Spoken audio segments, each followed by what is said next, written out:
Magandang araw po sa inyo lahat. Ito po ay isa pang report na aking ginagawa upang malaman ng taong bayan kung ano na ang nangyayari tungkol sa mga flood control na kaso na naging iskandalo.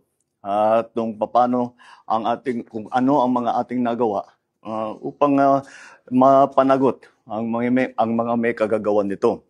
Kaya nais kong i-report na ang ombudsman nagpormal nang naghain ng kaso laban kina Saldico at iba pang 17 individual batay sa mga ebidensyang iniakyat ng ICI at saka ng DPWH. Hindi po ito haka-haka, hindi po ito kwento. Ito po ay tunay na ebidensya. At ito po, para hindi ko na babasahin, pero makikita naman ninyo sa phone ninyo, ito yung listahan ng may arrest warrant na. At ang susunod na hakbang, ay wala nang paligoy-ligoy pa, ang ating mga otoridad ay siyempre papatupad na nila itong mga arrest warrant na ito.